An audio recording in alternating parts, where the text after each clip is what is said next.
Assalamualaikum warahmatullahi wabarakatuh.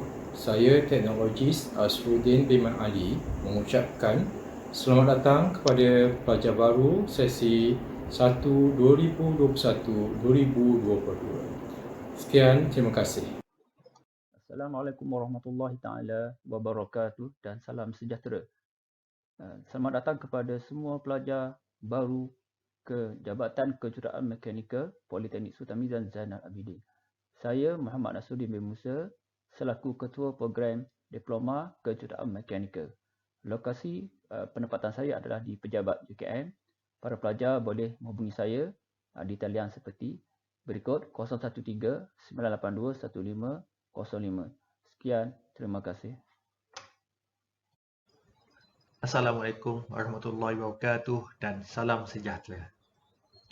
Selamat datang diucapkan kepada semua pelajar baru ke Jabatan Kejuruteraan Mekanikal Politeknik Sultan Mizan Zainal Abidin. Saya, Encik Muhammad Afiq bin Muhammad selaku Ketua Program bagi Jurusan Diploma Kejuruteraan Mekanikal Automotif. Sekalung tahniah diucapkan kepada anda semua di atas peluang yang diperolehi untuk melanjutkan pelajaran ke peringkat Diploma Kejuruteraan Politeknik. Hargai peluang yang anda ada dengan usaha yang berterusan. Akhir kata, selamat menjadi warga PSMZA, selamat maju jaya dan selamat berjuang. Sekian, terima kasih.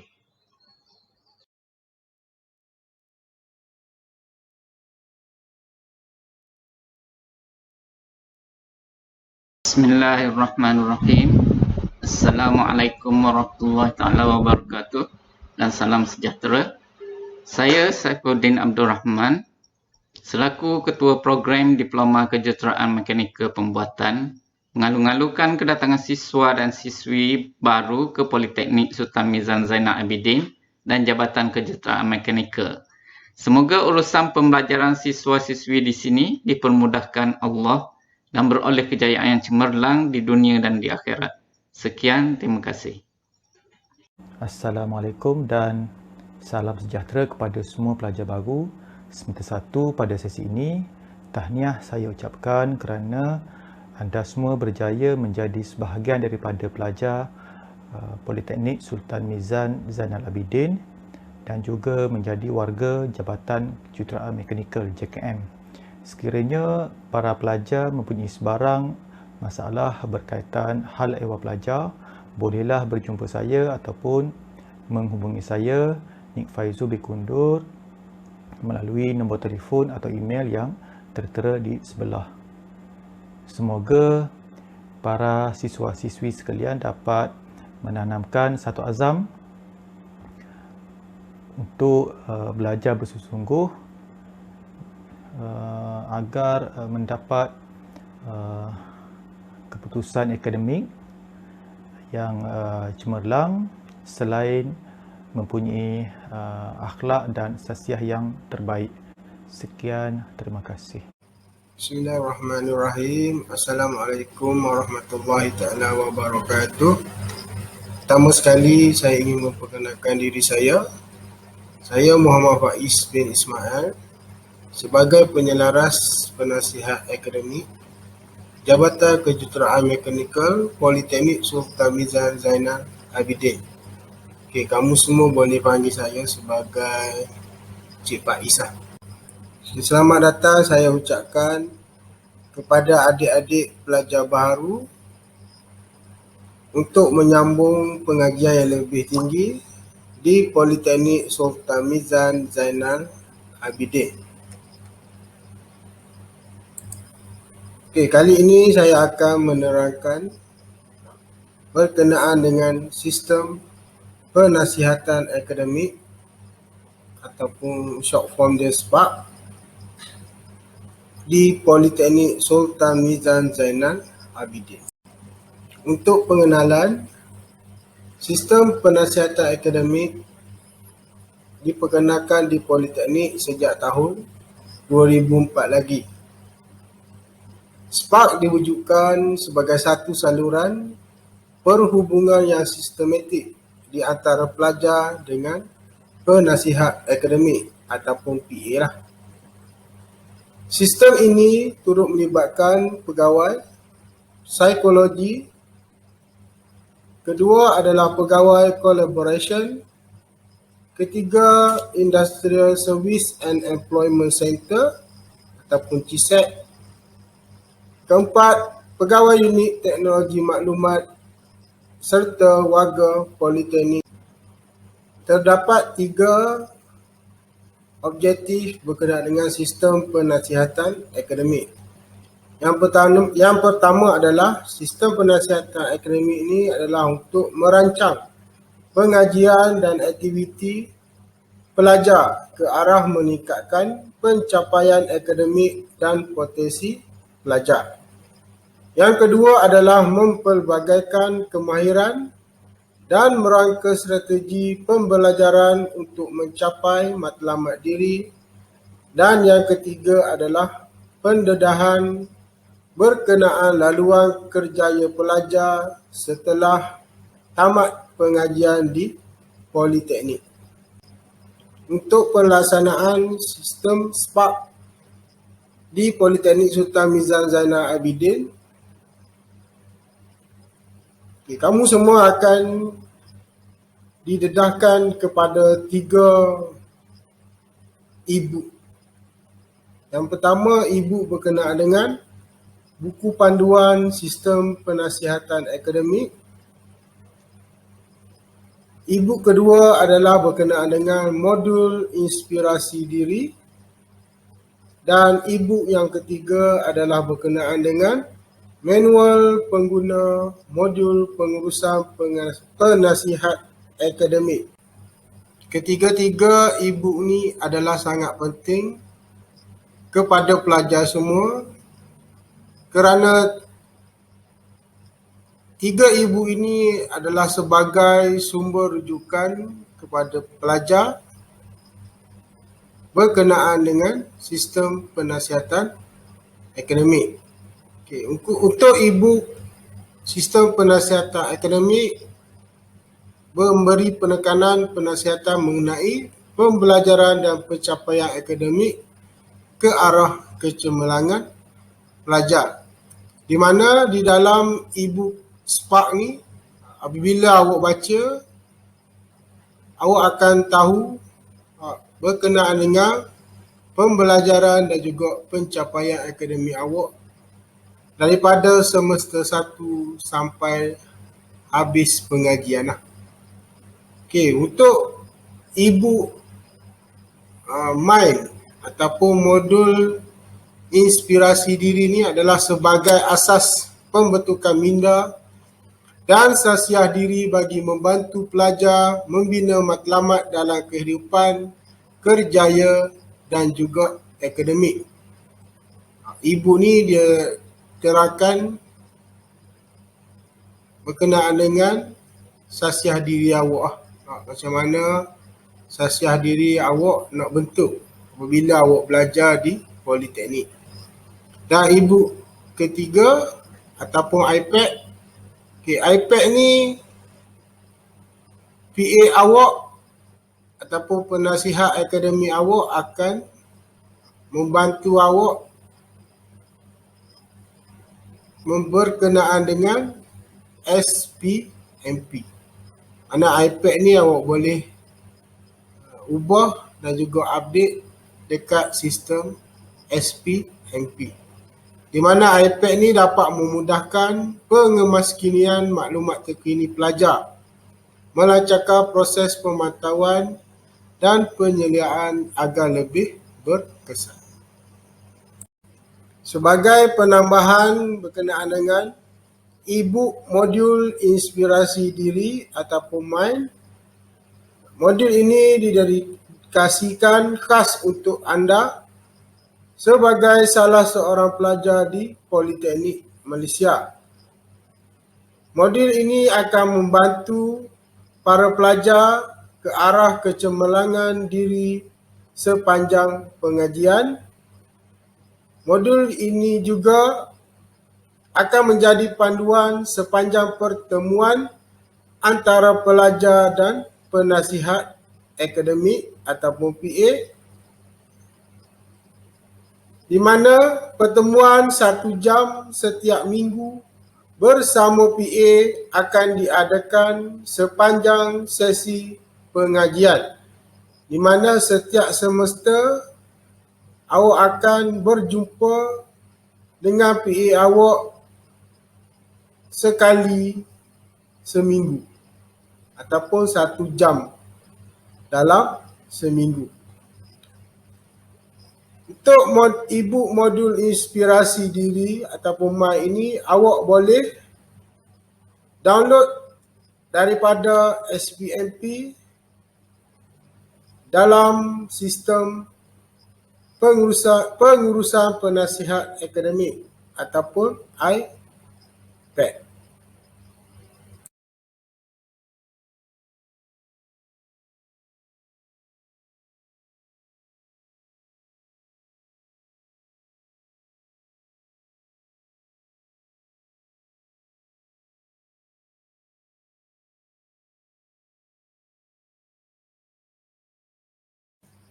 Okay, awak semua juga perlu tahu apakah tugas penasihat akademik ataupun PA lah.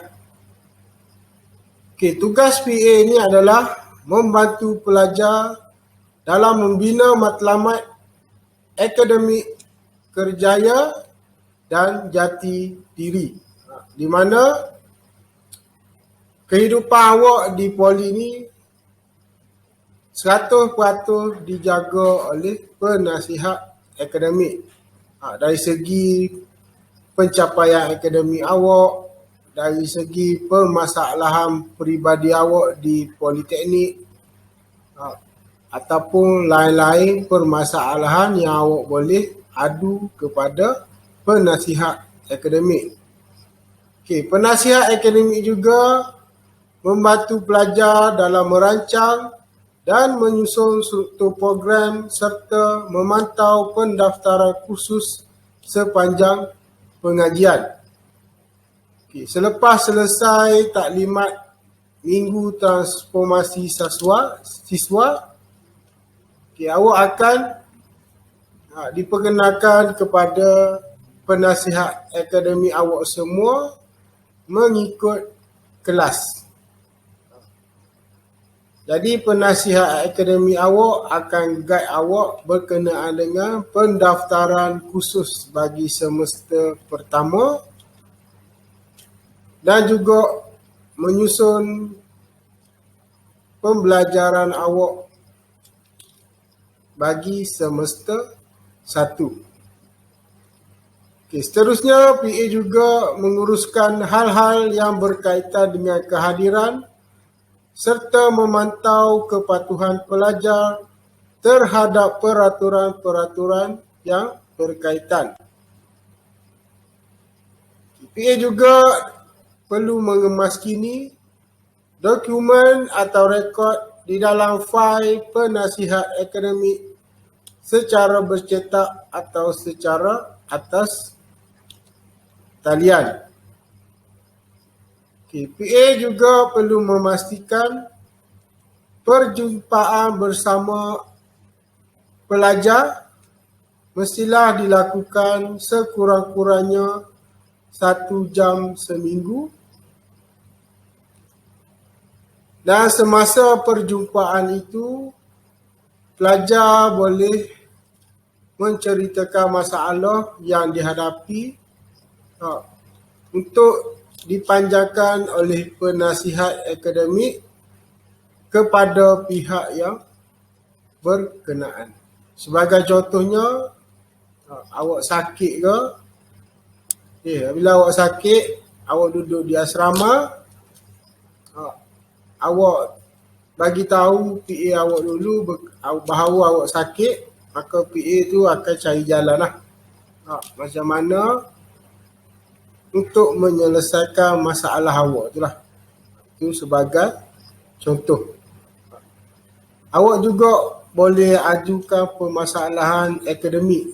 Sebagai contohnya, subjek yang awak ada ataupun yang awak belajar bagi semester pertama ni susah. Mungkin awak boleh ajukan kepada penasihat akademik supaya dapat membantu awak dalam pembelajaran awak berkenaan subjek yang awak katakan susah. Setakat ini saja pengenalan ataupun pengetahuan awak semua berkenaan dengan sistem penasihatan akademik di Politeknik. Okey, selepas ini penasihat akademik awak yang akan menceritakan secara detail berkenaan dengan sistem penasihatan akademik. Saya harap awak semua berasa gembira dan teruja untuk belajar di Politeknik Sultan Mizan Zainal Abidin.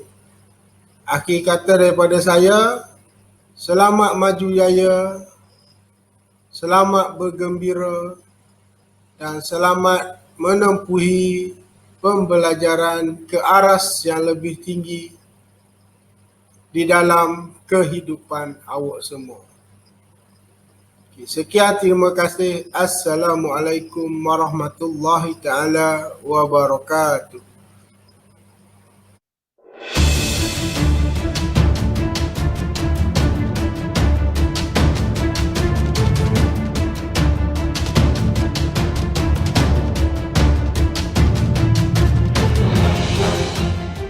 Bismillahirrahmanirrahim. Nahmaduhu wa nusalli ala rasulil karim.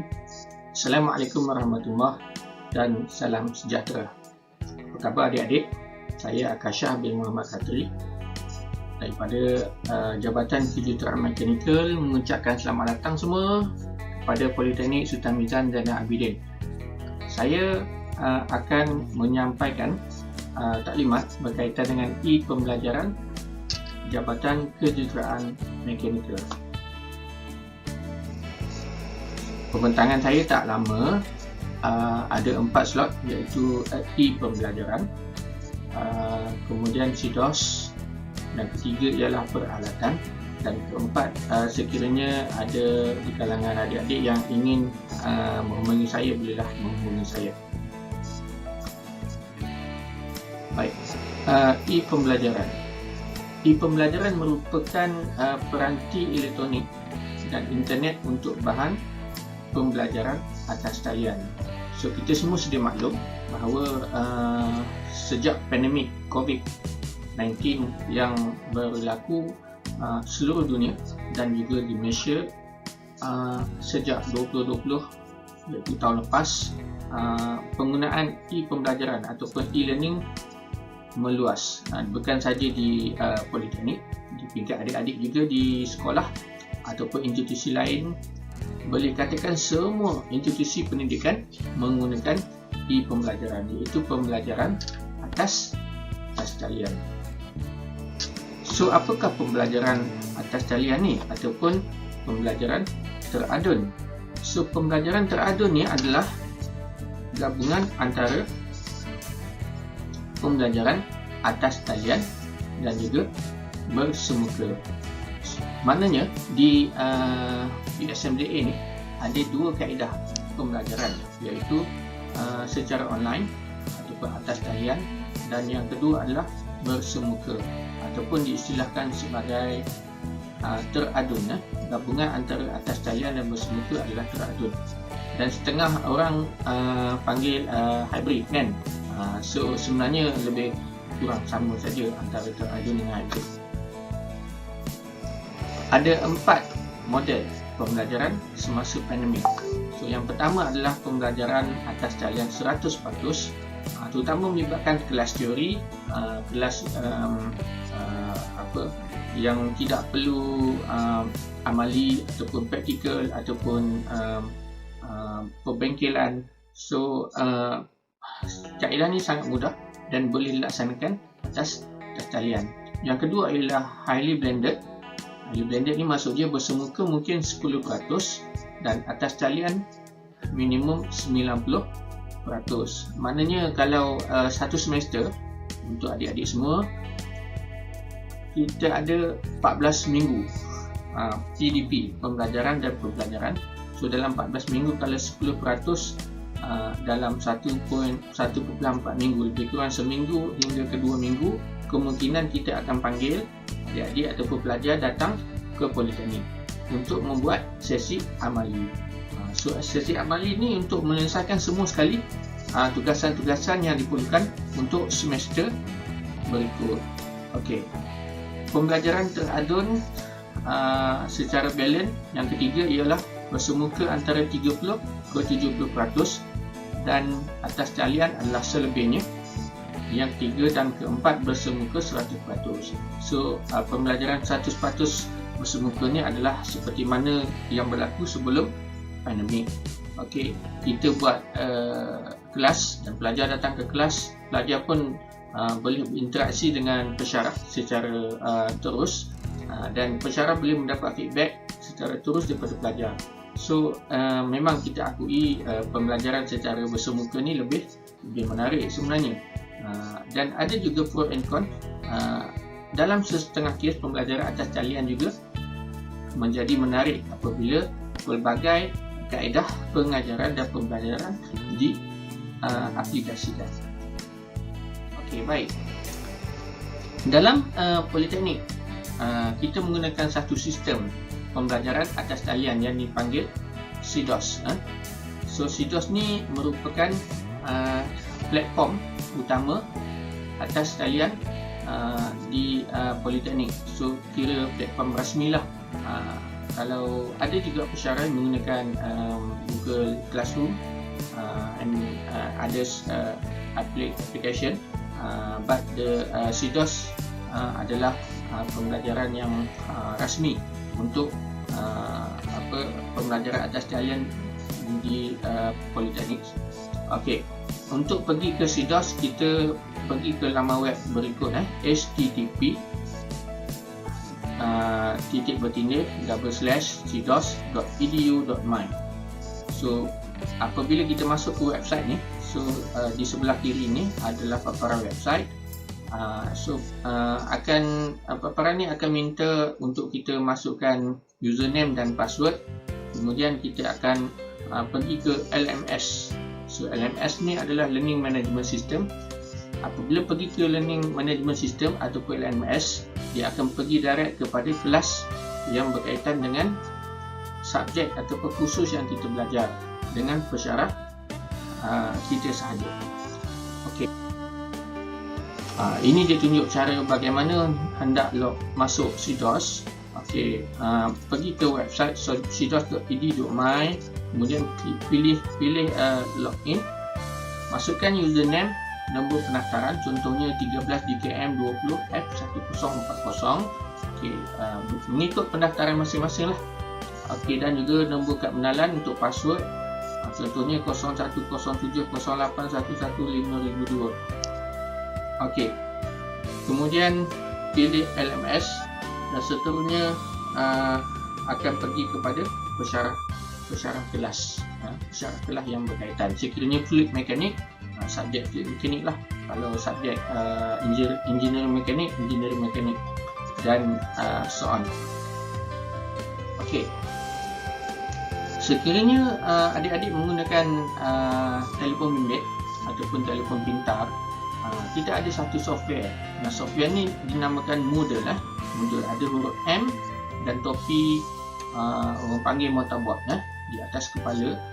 Biasanya untuk graduan yang peringkat ijazah dan ke atas, mereka akan pakai mortarboard. Ini adalah simbol untuk aplikasi yang membolehkan kita masuk menggunakan pakai aplikasi CDOS. Okey, so kena download lah, sama ada menggunakan Play Store ataupun App Store. So depend lah, bergantung kepada handphone Android ataupun iOS yang adik-adik gunakan.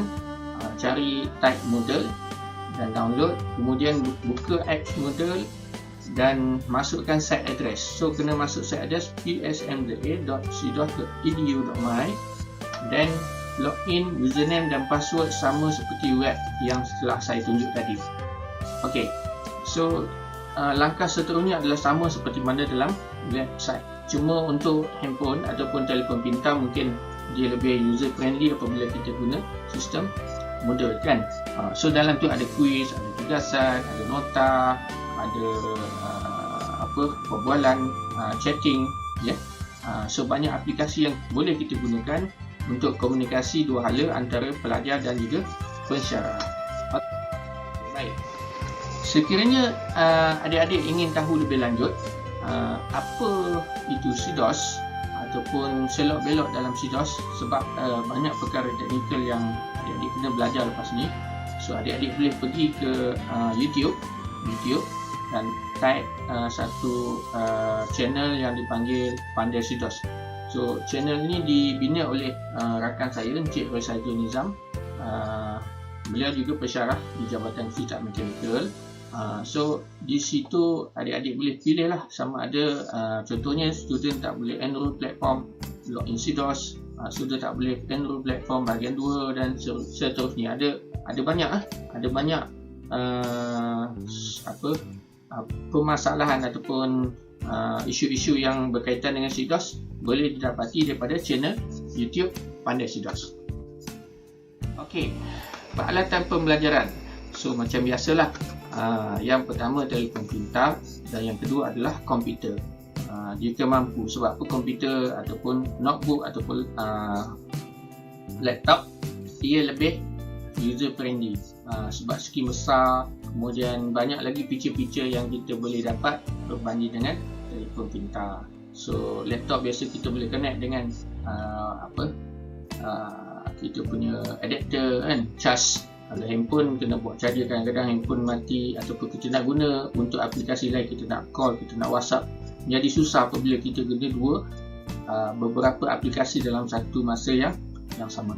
Okey. Perisian e-learning. Okey, perisian e-learning banyak sebenarnya. Sebenarnya kita semua dah didedahkan secara tak langsung, dan saya yakin adik-adik semua daripada SPM, daripada sekolah ataupun institusi lain seperti IKBM, ILP dan sebagainya, adik-adik dah pun tahu kan macam mana nak hubungi mak kita, ayah kita di tempat yang jauh. So kita menghubungi melalui online lah biasanya kan. Kalau dulu kita call saja ataupun text message. So sekarang ni kita boleh guna pelbagai aplikasi. So antara aplikasi untuk PDP, pembelajaran dan pembelajaran atas talian, so yang antara yang paling famous adalah Google Meet lah, Google Meet dan juga Microsoft Teams.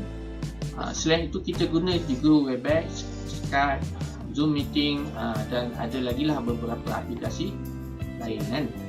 Ada juga pensyarah yang lebih suka guna WhatsApp sebagai medium untuk berhubung dengan pelajar. Ada yang guna Telegram, sebab Telegram pun sekarang ni dah boleh video call, voice call dan sebagainya. And then ada pensyarah yang menggunakan Facebook sebab dia boleh record tahdiran ataupun attendance pelajar. Ada juga pensyarah yang menggunakan Instagram dan ada juga pensyarah yang menggunakan YouTube. Dan biasanya YouTube ni melibatkan kehadiran peserta yang ramai lah, 100 lebih. Kalau setakat 5 orang mungkin tak sesuai lah untuk YouTube. Okey, baik. Sebelum kita gunakan semua platform ni, kita perlukan telco lah. Telco ni syarikat yang komunikasi yang membolehkan kita berhubung dengan orang yang jauh. Okey, antara telco yang digunakan di Malaysia, Celcom, Digi, Maxis, Phonak, Unify, Yes, Red One, Tune, dan Wi-Fi lah yang paling mudah. So di PSMJA kita sediakan Wi-Fi di KMSIS ataupun di asrama, di pusat Islam, and then di tempat-tempat tertentu seperti di kelas, di cafeteria, di kantin, dan juga library. So adik-adik semua boleh pergi ke tempat yang yang ada wifi router dan sambung dan boleh guna untuk kemudahan kita bersama. Okey, saya rasa itu saja daripada saya. Sekiranya ada masalah bolehlah hubungi saya di unit pembelajaran e-pembelajaran UKM. Email saya atasha@psmja.edu.my email ataupun Gmail syad.mk@gmail.com ataupun WhatsApp ataupun nombor telefon saya 0199800780. So, jumpa lagi. Selamat maju jaya, selamat belajar. Assalamualaikum.